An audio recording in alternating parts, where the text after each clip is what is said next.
Selamat pagi, salam sehat dan salam sejahtera untuk kita semua, Bapak Ibu dan saudara-saudara yang terkasih di dalam Tuhan kita Yesus Kristus. Di pagi hari yang penuh akan sukacita ini, saya mengajak Bapak Ibu semua untuk sebelum kita melaksanakan tugas tanggung jawab kita, mari kita merenungkan firman Tuhan.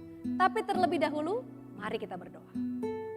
Ya Tuhan Allah, kami sungguh bersyukur di pagi hari ini Tuhan membangunkan kami, memberikan kami nafas kehidupan penuh dengan syukur dan sukacita.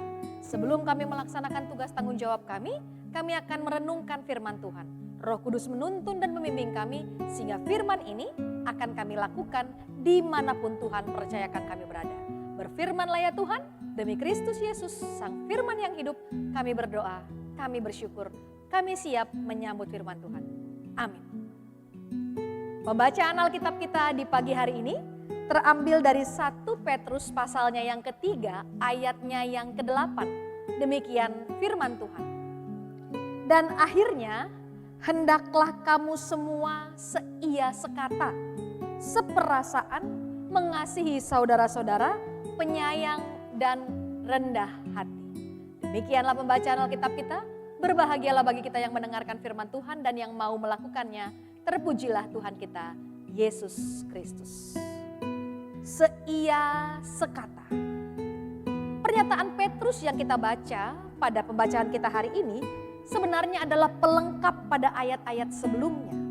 Kalau sebelumnya dia menasehati pembacanya tentang bagaimana berhadapan dengan dunia dan masyarakat luar, sekarang dia juga memberikan nasihat bagi mereka bukan lagi tentang yang di luar, tetapi yang di dalam.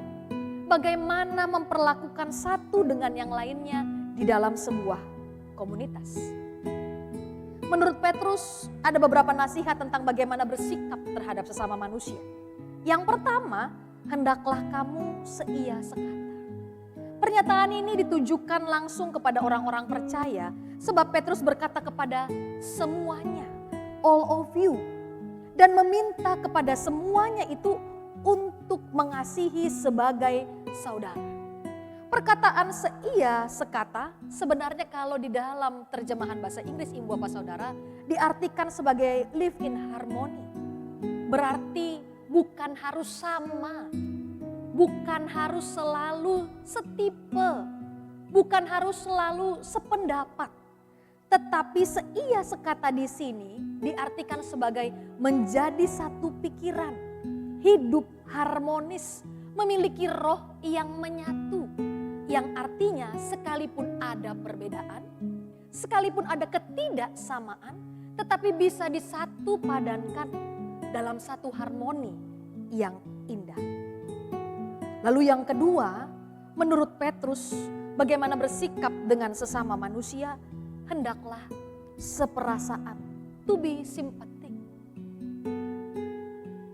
Bagaimana kita berhidup dengan sesama kita, berbagi dengan orang lain dalam suka dan duka. Situasi yang orang lain hadapi harus kita pahami. Bahkan dalam Roma 12 ayat 15, bersukacitalah dengan orang yang bersukacita dan menangislah dengan orang yang menangis. Bagian ini ingin dijelaskan seperti itu. Jika satu anggota lain menderita, semua anggota turut menderita. Jika satu anggota dihormati, semua orang lain pun, anggota lain pun turut bersukacita. Perintah seperasaan di sini tidak hanya dorongan untuk bersama dengan sesama dalam bayangan, tetapi lebih daripada menuntut setiap kita untuk menjadi satu di dalam Kristus. Lalu yang ketiga, menurut Petrus bagaimana bersikap terhadap sesama? Hendaklah kamu rendah hati. Menjadi rendah hati tidak hanya sekedar berkata-kata melalui ucapan. Menjadi rendah hati bukan harus selalu merendahkan diri kita.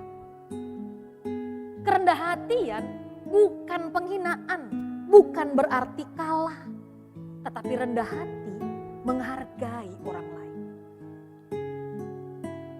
Mengakui kemampuan seseorang. Rendah hati juga berarti kalau salah ya katakan diri kita salah.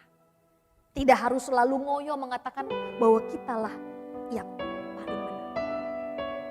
3 nasihat Petrus ini yang membawa kita di pagi hari ini untuk merenungkan bagian dalam Alkitab kita. Selamat seia sekata walaupun tidak harus selalu sama. Selamat seperasaan supaya kita mengetahui apa yang orang lain rasakan. Dan selamat rendah hati sehingga kita bisa menyatu sebagai harmoni yang indah. Tuhan Yesus memampukan kita. Di dalam komunitas kita, Tuhan Yesus memberkati kita. Amin. Kita berdoa. Ya Tuhan Allah, kami bersyukur atas firman Tuhan di pagi hari ini. Firman ini akan menjadi pedoman dan penuntun dimanapun Tuhan percayakan kami berada. Hidup kami dengan sesama kami. Bagaimana kami harus bersikap dan menempatkan diri kami. Hendaknya firman inilah yang kami teladani terus. Sehingga di dalam setiap langkah hidup kami melakukan firman Tuhan tersebut. Kalau sebentar kami akan melanjutkan tugas tanggung jawab kami, Tuhan memampukan kami. Sehingga Tuhan di dalam setiap perkataan, perbuatan, bahkan pemikiran kami, terang firman Allah lah yang kami pancarkan. Dan semua yang kami lakukan hanya untuk kemuliaan nama Tuhan. Terima kasih ya Tuhan. Di dalam Yesus Kristus Juru Selamat kami yang hidup, kami telah berdoa, kami telah bersyukur, dan kami siap melanjutkan tugas dan tanggung jawab.